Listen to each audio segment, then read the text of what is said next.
The rye is a little bit newer to the state. We just put this on shelves a couple months ago. And then we also have the weeded case study. So the bourbon and the rye small batches are going to be standard. They'll be on shelf all the time. The bourbon was the first one to hit our shelves, and Argonaut's been killing it with it, of course, as per usual. Take a little sip of that one. Cheers. A lot of caramel on the nose. Yeah, a lot of caramel up front, some nice fruit to it, some cobbler sort of flavors. It does come in at 100 proof, so it's got a little bit of extra punch, but I think 100 proof is pretty great. That's right about where I like it. I think you get much beyond that. He can get pretty big if you're not looking at a pretty significant age, but it makes it really easy. It's well-rounded. I do get that fruit on it. It's spicy back. It lasts forever. These guys have been heavily awarded already.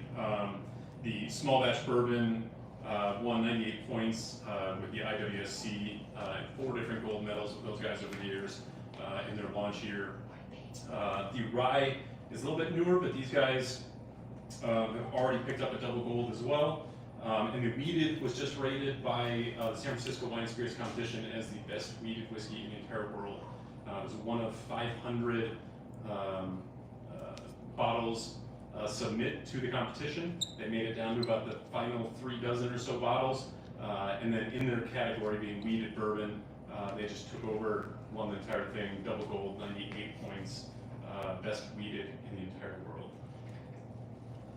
We don't have a sample of that one today. It's very limited. These guys only have a couple left on the shelf. We only have a very small amount left in inventory, so if that's something you're interested in, if you're a weeded fan, probably better sooner now than later. It's a great one. I've tried it and I really enjoyed it. It has a lot of body for a weeder. I think you should come down.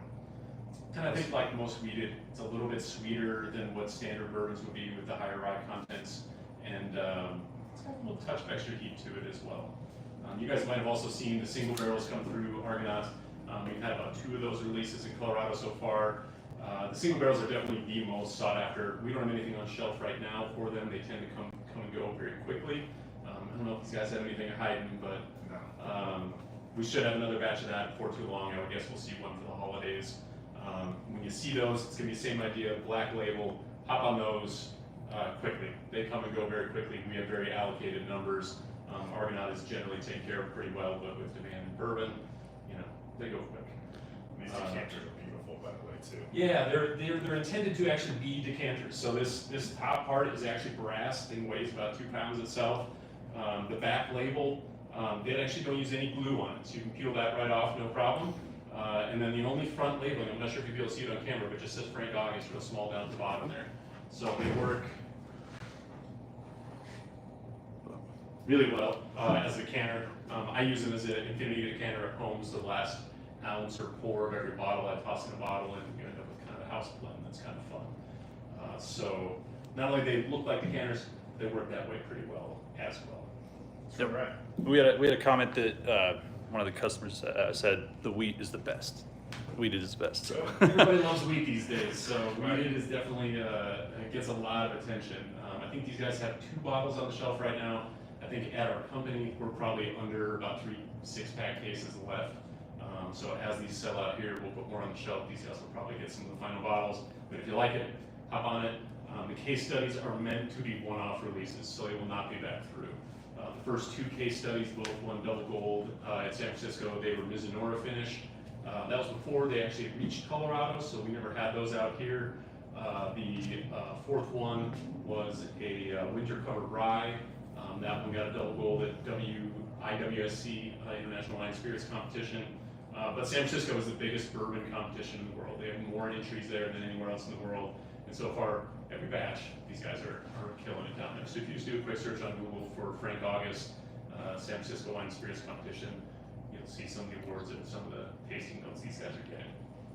Right? It's not just a pretty bottle. There's actually something to it. It's a pretty bottle. It's also a pretty whiskey.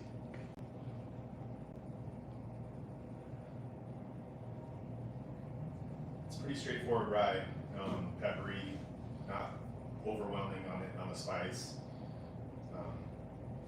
distilled, aged, bottled, all in Kentucky. Currently, the producer is kind of a secret, so I can't share that here, but if you come and talk to these guys, they might have a better idea. I really like it. I think it's a really kind of middle of the road rye for bourbon drinkers. You get the caramel and the cinnamon and the sweeter kind of bourbon flavors right up front, almost hits like a bourbon initially, and then right as that kind of washes by, the rye comes through on the backside. So lots of floral, spicy, herbal stuff going on the backside. I know with bourbon drinkers they can be hit or miss with rye. Some people like them, some people don't. I personally love rye. I think rye is what brings most of the flavor to most bourbons. I'm not sure if all drinkers realize that, but just corn doesn't have a whole lot going on its own. So most bourbons probably sit somewhere between 20 and 30% rye.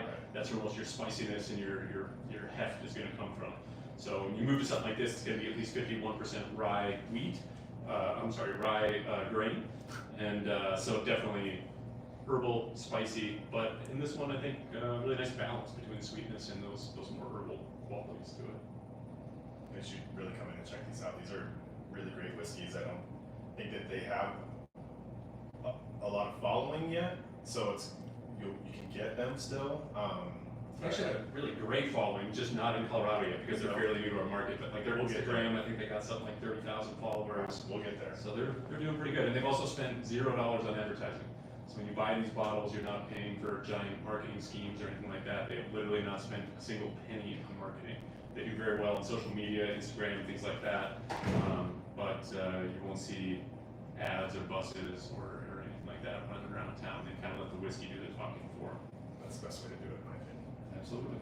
So as always, if you come in and purchase these this week, you get an extra entry into the drawing for the Van Winkle 10. We also have a drawing for our Bear Creek giveaway. It's a cantaloupe sour cocktail basket. These are really popular and have done really well for us. Come check us out. Thank you for tuning in. Have a great Wednesday. See you guys.